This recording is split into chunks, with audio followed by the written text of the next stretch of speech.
This is my first time at Cornerstone, so I have nothing to base it on or to compare it with. I think my overwhelming sense, first of all, you run a tight ship here. It's a beautifully run thing, and that's great to see, that kind of clarity of organization. But I think you're asking me something more substantial than that. And my overriding sense is enormous receptivity to various ideas, to various personalities, to each other. And I like that. I also like the fact that there's a pretty good age span here too. And I think that the church can rejoice in the fact that there is that appeal of age span. But one has to be very secure in one's faith, I think, to be open to a discussion of other ideas. And looking at the program, there have been some ideas here that, you know, you're sort of making a position when you even entertain a discussion. And those sessions have been packed.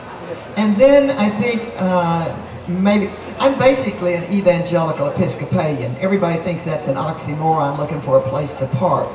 But it really, there are such things. As an evangelical Episcopalian, I tend to be a bit mystical, I think because of the combination. And unless I'm wrong, there was a good deal of mysticism here too. And I like that. The arts have always been one of the ways that religion has found its mystical expression. Theology carried in the arts. I think sometimes we forget that even the Reformation, you know, it wasn't that Luther made everybody literate immediately. No, that wasn't going to happen. But he was smart enough to know that if he wrote a few hymns with the new theology, all he had to do was find one man or woman, but maybe one man, in one village or hood or ghetto who could carry a tune and read and could teach those hymns. And if you look at the history of music and lay it up beside the history of the church, you see that we've always used aesthetics as a way of opening up theology, that you can do things with suggestion and image that you can't do head-on with words. And there's a lot of that here.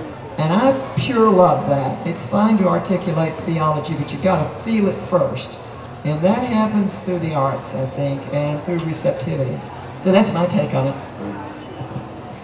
I'll start with a positive affirmation, which is one, as alluded to earlier, which is that the expression of the gospel through the arts is very positive. The other is, I'm excited about the way that the conversation has begun to shift from an individualistic faith to a much more corporate external expression of faith. But if I were to answer the question, how much of this reflects the future of American Christianity, I would say about 45%. Because in a few years, white Christianity is going to be about 45% of American Christianity. So I look out at this audience and I'll say, yeah, you represent a particular element or percentage of the Christian population, but it is very clear that the majority of Christians in the next 20, 30 years is going to be non-white, and that group is severely, severely underrepresented here. That includes the musical expressions. Where are the hip-hop artists? Where are the reggaeton artists? Where are the artists that are coming from outside of the white evangelical community? The fact that Richard Twiss is the first Native American to come, that we haven't heard their story, that John Perkins is one of a few African Americans that have been here, and that story needs to be heard. That tells me that in some sense this conference is a reflection of the last 20 years of evangelical history and not the next 20 years of evangelicalism.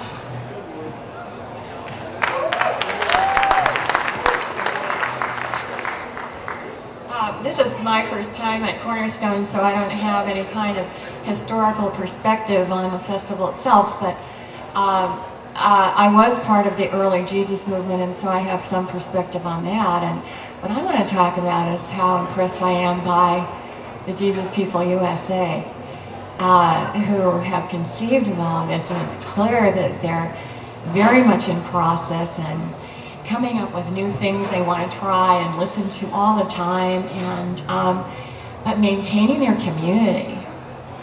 In the 70s, when I went to Berkeley, I was part of something that was originally called the Christian World Liberation Front, and then later on was called the Berkeley Christian Coalition. We had a house church. We threw everything over. The institutional church had nothing for us, and we just reinvented the church, which was harder than it sounds. But we had we had a community, we had households, we had a lot of ministries and things going on.